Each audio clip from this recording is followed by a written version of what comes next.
রমজানের শেষ দিন এই একটি দোয়া পাঠ করলে আপনি যেতে পারেন জান্নাতে। এই দোয়াটি হয়তো অনেকেই জানেন, তবে এই দোয়াটির ফজিলত সম্পর্কে কেউ জানেন না। যদি কোনো বান্দা এই দোয়ার ফজিলত সম্পর্কে জানতে পারে তবে সে কখনোই এই দোয়া পড়া থেকে বিরত থাকবে না। আমাদের প্রিয় নবী হযরত মুহাম্মদ সাল্লাল্লাহু আলাইহি ওয়াসাল্লাম নিজেও এই দোয়াটি শেষ রমজানের দিন বেশি বেশি তেলাওয়াত করতেন, আর তার সকল উম্মতদের এই দোয়াটি পড়ার জন্য বিশেষভাবে বলে গিয়েছেন, কোন বান্দা যদি সারা বছর গুনাহ করে এবং শেষ রমজানের দিন এই ছোট্ট একটি দোয়া পাঠ করে আল্লাহর কাছে ক্ষমা চায়, তাহলে আল্লাহ তাআলা সেই দোয়ার উসিলায় সেই বান্দার পাহাড় সমান গুনাহ মাফ করে দেয়। আমাদের মধ্যে এমন অনেকে আছে যারা এই দোয়া সম্পর্কে জানেন না, আবার অনেকে এই দোয়াটি সম্পূর্ণ জানেন কিন্তু এই দোয়ার ফজিলত সম্পর্কে কিছুই জানেন না। আমরা আপনাদেরকে আজকে জানাতে চলেছি সেই ছোট্ট দোয়াটি, যা আপনি যদি রমজানের শেষ দিন এশার নামাজ পড়ে তারপর 2 রাকাত নফল নামাজ পড়ে এই দোয়াটি পাঠ করেন তবে আল্লাহ তাআলা আপনার পূর্ববর্তী সকল গুনাহ মাফ করে দিবেন এবং আপনার জন্য জান্নাত ওয়াজিব হয়ে যাবে। তাই ভুলেও এই ভিডিওটি এড়িয়ে যাবেন না, হয়তো এই ভিডিওটি হতে পারে আপনার জান্নাত লাভের পথপ্রদর্শক। আর এই ভিডিওটি আপনার সকল মুসলিম ভাই ও বোনদের মধ্যে শেয়ার করে দিতে ভুলবেন না। আপনার একটি শেয়ারে তারাও আমল করার সুযোগ পাবে এবং জান্নাতবাসী হবে। তো চলুন শুরু করা যাক আজকের ভিডিও।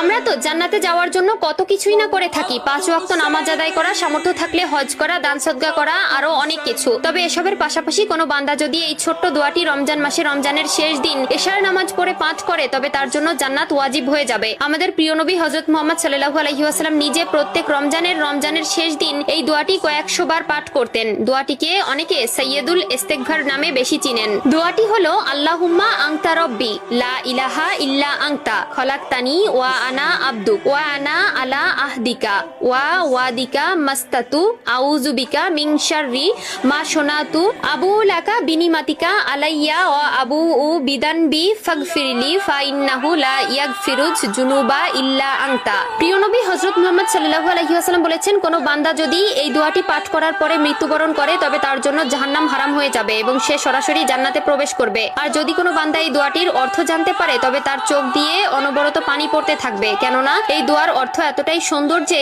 আমাদের প্রিয় নবী হযরত মুহাম্মদ সাল্লাল্লাহু আলাইহি ওয়াসাল্লাম যখন এই দোয়াটি পাঠ করতেন তখন তিনিও কান্নায় ভেঙে পড়তেন। চলুন জেনে আসি এই দোয়াটির অর্থ।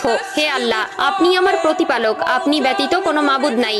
আপনি আমাকে সৃষ্টি করেছেন এবং আমি আপনার বান্দা। আমি যথাসাধ্য আপনার প্রতিশ্রুতি ও অঙ্গীকারের উপর আছি। আমি আমার কৃতকর্মের অনিষ্ট থেকে আপনার আশ্রয় প্রার্থনা করছি। আমি আপনার প্রতি স্বীকার করছি যে আপনি আমার প্রতি অনুগ্রহ করেছেন এবং আমি আমার পাপ স্বীকার করছি। অতএব আপনি আমাকে ক্ষমা করুন, কারণ আপনি ব্যতীত আর কেউ গুনাহ ক্ষমা করতে পারবে না। এই দোয়ায় স্বীকার করা হয় যে আল্লাহই আমাদের রব, আমরা তার বান্দা এবং তিনি আমাদের প্রতিনিয়ত নিয়ামত দিয়েছেন, তা আমরা স্বীকার করি। একই সঙ্গে নিজের গুনাহের কথা স্বীকার করে আল্লাহর কাছে ক্ষমা প্রার্থনা করা হয়। তাই এটি পড়লে আল্লাহ তাআলা আমাদের গুনাহ মাফ করে দেন।